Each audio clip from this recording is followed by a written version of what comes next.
ఇంట్లో పైన కరెంట్ ఉత్పత్తి చేస్తున్నావు, నీ వెహికల్కి నువ్వే ఛార్జ్. నేను అడిగాను మా ఊర్లో పోయి, మా ఊర్లో కూడా 6-7 వెహికల్స్ ఉన్నాయి, 10 వెహికల్స్ కార్లు ఉన్నాయి. పక్క ఊర్లో ఇంకో 10 ఉన్నాయన్నారు, ఇంకొక ఊర్లో చూసి 20-30 ఉన్నాయన్నారు. పిల్లలు చదువుకున్నాక వాళ్లే పంపించేస్తున్నారు. ఇప్పుడు నేను చెప్పేసిన పాలసీలో ఇంటి పైన పెట్టుకుంటే కార్ ఛార్జ్ చేసుకో, నీకు ఖర్చు లేదు. You go anywhere and come back. సైకిల్కి చేసుకో ఛార్జింగ్, స్కూటర్కి చేసుకో. నేను 200 యూనిట్లు అందరికీ ఫ్రీగా ఇస్తున్నా, 300 యూనిట్లు 78,000 ఇస్తాం సబ్సిడీ. మిగిలింది నువ్వు బారో చేసుకో, నువ్వే పే చేసుకో, కరెంట్ ఛార్జీలు కట్టే పని లేదు. లేదు నేనే ఇస్తా, తిరిగి కరెంట్ మాకి ఆ మిగిలిన కరెంట్ ఛార్జీలు కట్టే పరిస్థితి ఉండదు. ఆ డబ్బులు తీరే వరకు అడ్జస్ట్ చేసుకుంటాం, తర్వాత మీకే ఇస్తాం asset. Then you can generate power for monetisation. డబ్బుల కోసం నువ్వు అమ్ముకోవచ్చు. సర్ప్లస్ పవర్ని ₹2.05 మేము ఇస్తాం ఇప్పుడు కొని. So I'm providing opportunities. ఇవన్నీ ఆపర్చునిటీస్ అందిపుచ్చుకునే బాధ్యత ఎవరిది? స్టేక్ హోల్డర్స్ది, ప్రజలది. వాళ్ళని మోటివేట్ చేసే బాధ్యత ఎమ్మెల్యేలది, ఎంపీలది, మీడియాది. మీరేంటంటే నెగిటివ్ వార్తలు రాయడమే మీకు అలవాటు అయిపోయింది. పాజిటివ్ వార్త అంటే దానికి మసాలా లేదు, ఎవడు చూడడు, టేకర్స్ లేరు. సిబిఎన్ని ఏదో తిడితే సీఎం అని తిట్టాడు గొప్పోడు అని మీరు పెద్ద వార్త దానికి. That is the problem.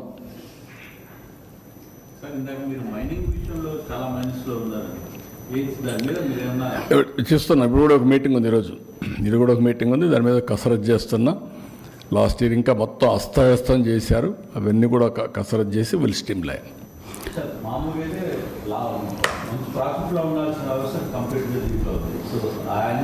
Last year చేసిన దాన్ని ఈ ఇయర్ ఇప్పుడిప్పుడే మీరు చూస్తే అలవాటైపోయిన ప్రాణాలు కొన్ని ఉన్నాయి. ఇంకా ఎక్కడికక్కడ నాకు కూడా కొన్ని సవాళ్ళు ఉన్నాయి, అన్ని సవాళ్ళు ఎదుర్కొంటున్నాను ఇప్పుడు. అందుకే మీకు ఒకసారి చూస్తే పెన్షన్ నేను ఏ ఎక్స్టెంట్కి పోయాను, సెల్ ఫోన్లో ఆటోమేటిక్గా పోతే ఎక్కడ డిస్ట్రిబ్యూట్ చేశాడో ఇండివిజువల్ పెన్షన్ని మానిటర్ చేస్తున్నా. రెండోది, నువ్వు 300 అడుగులు దూరంగా కనిస్తే అది నీకు కట్ అయిపోతుంది, అది కూడా పెడుతున్న సిస్టమ్. నువ్వు వాడింటికాడ కాకుండా నువ్వు ఎక్కడికో రమ్మనిస్తే మాత్రం అది అలో చేయం. జియో ట్యాగింగ్ చేసిన తర్వాత దట్ ఈస్ ది బెనిఫిట్. లేదు 5 నిమిషాలు 1 సెకండ్లో వాడికి మెసేజ్ పోతుంది, you are doing wrong thing, correct it. చేయకపోతే మాత్రం నీ మీద యాక్షన్. మళ్ళీ మధ్యాహ్నం వరకు ఏం చేస్తున్నాను, ఐవీఆర్ఎస్ అడుగుతున్నా, నీకు పెన్షన్ కరెక్ట్గా వచ్చిందా, డబ్బులు అడిగారా, అవినీతి ఉందా. సో దట్ నాకేంటంటే 1 పైసా కూడా కరప్షన్ లేకుండా I wanted to provide all services real time, never in the history. Paddy procurement ఉంది, రైతు వచ్చాడు, వస్తానే నా ప్యాడీ ఉంది తీసుకోమంటున్నాడు, తీసుకోమంటే శాంపుల్స్ తీస్తున్నాం, అక్కడ మాయిశ్చర్ టెస్ట్ చేస్తున్నాం, దెన్ ఆర్డర్ ఇస్తున్నాడు, నేరుగా రైస్ మిల్కి వెళ్తుంది. రైస్ మిల్లో ఏంటి, ఆటోమేటిక్గా మళ్ళీ మాయిశ్చరు టెస్ట్ చేస్తారు, 2 టాలీ కావాలి. మెషిన్ క్యాలిబ్రేషన్లో కూడా ప్రాబ్లం ఉంటే వెయిట్స్ అండ్ మెజర్స్ని మళ్ళీ స్ట్రీమ్లైన్ చేస్తున్నా, ఒకటే మెషిన్ ఇస్తాం. అది అయిన తర్వాత నేను ఐవీఆర్ఎస్ అడుగుతున్నా, వాడు పేమెంట్ అవుతుంది, అన్లోడ్ చేస్తాడు, వాడు తీసుకున్నట్టు పెడితే నెక్స్ట్ మూమెంట్లో డబ్బులు ఆయన అకౌంట్లో వేస్తా. 1 అవర్లో బ్యాంకు పోయి డబ్బులు తీసుకోవచ్చు, బ్యాంకు కూడా పోవక్కర్లా, ఆన్లైన్లో పేమెంట్ పే చేసుకోవచ్చు. Can you imagine? That is the power of technology. ఎల్లుండి ఐఎమ్ ఇనాగరేటింగ్ వాట్సాప్ గవర్నెన్స్.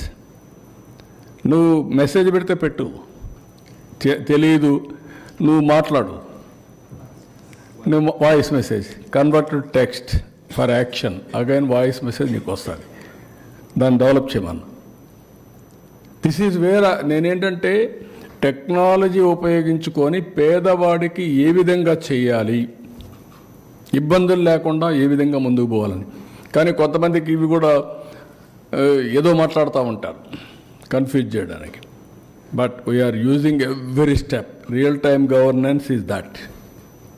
నేను ఎందుకు అడుగుతున్నాను సార్, మీరు మీ కంటెంట్ సంపద సృష్టి అనే దాని దృష్టిలో ఉన్నారు. మైనింగ్ లాంటి వాటిని not only that what I'm saying ప్రభుత్వానికి కొన్ని కోట్ల రూపాయలు నష్టం వచ్చే డెఫినెట్గా వీఆర్ అట్ ఇట్. క్వశ్చన్ లేదు, దాంట్లో వదిలిపెట్టే సమస్య లేదు. నా దృష్టికి వచ్చింది, అవన్నీ చేస్తున్నాం. ఈ ప్రాధాన్యతలో ఒకసారి మీతో ఇప్పుడు ప్రెస్ కాన్ఫరెన్స్ అనుకున్నాను అనుకో, 15 నిమిషాలు కొన్నాను, 1 అవర్ తీసుకున్నారు, ఇంకో 15 మంది వెయిట్ చేస్తున్నారు. దాని తర్వాత మీటింగ్ ఒకటి ఉంది. వీఆర్ ఆల్సో హ్యూమన్ బీయింగ్స్ కదా, మెషిన్స్ కాదు కదా పనిచేయడానికి. కంప్యూటర్లకే అలసిపోతూ ఉంటాయి ఒకసారి. ఉంటాయి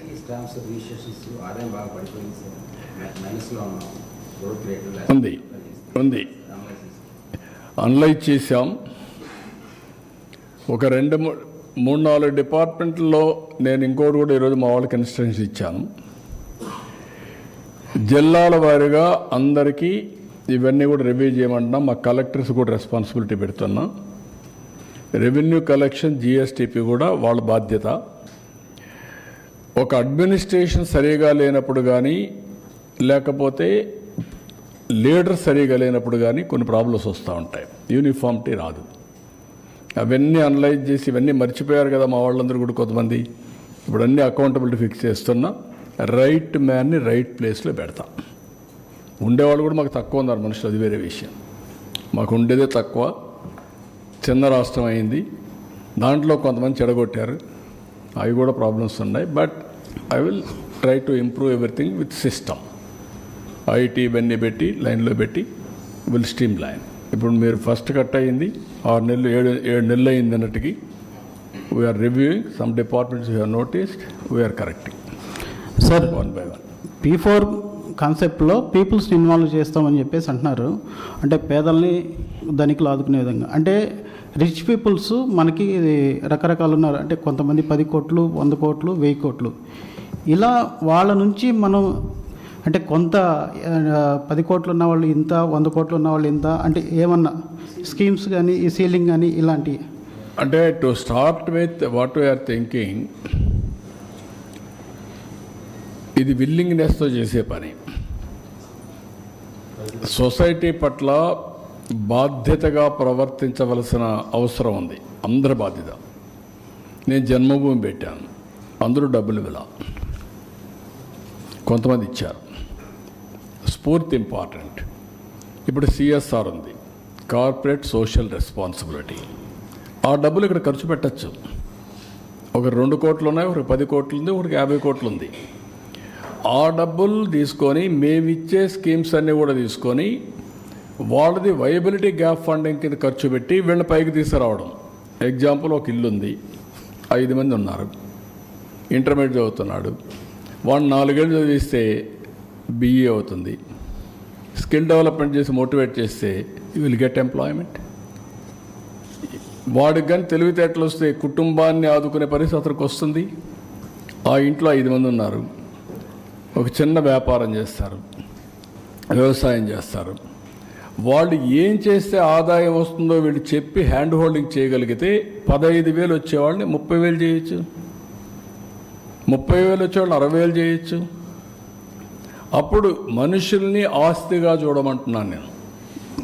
అదనపు ఆస్తులన్నీ అదనపు ఆస్తులుగా చూడమంటున్నా. భూమి అదనపు ఆస్తి, వ్యాపారం అదనపు ఆస్తి, కానీ మనుషులు యాజ్ క్యాపిటల్. దాన్ని ఇప్పుడు ఏంటి, నేను కూడా ఒక గ్రామంలో పుట్టాను మా ఊర్లో. నేను అందుకని నేను పోయి చెప్పాను మా ఊర్లో చూసినప్పుడు. ఒకప్పుడు మా ఊర్లో కొండలంతా కూడా చెట్లని కొట్టేసి రాళ్ళు కనపడేటి. ఇప్పుడు బ్యూటిఫుల్గా కనీసం గ్రీన్గా కనపడుస్తుంది ఆ హిల్ అంతా. రేపు రాబోయే రోజులు నేను అది ఊహించుకున్నప్పుడు ఎంత ఆనందం కలుగుతుందంటే, నేను సోలార్ ఇచ్చేసాను అందరికీ. 2,200 కుటుంబాలు, ఇంకా 2,200 కుటుంబాలు సోలార్. సోలార్ ఇచ్చేసిన తర్వాత 2,200 కుటుంబాలు ఓన్ వెహికల్ ఛార్జ్ చేసుకుంటే ఇంకా పొల్యూషన్ లేదు. గ్యాస్ ఇస్తున్న పైప్ లైన్లు ఇచ్చేయమంటున్నాను. గ్యాస్ వస్తే చెట్లు కొట్టే పని లేదు, ట్రాక్టర్లు వచ్చేసాయి, డ్రిప్ ఇరిగేషన్ వచ్చింది.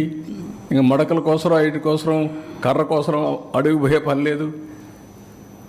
అక్కడుండే ఎయిర్ కూడా ఎంత ఫ్రెష్గా ఉంటుందంటే అంత ఫ్రెష్గా ఉంటుంది రేపటి నుంచి.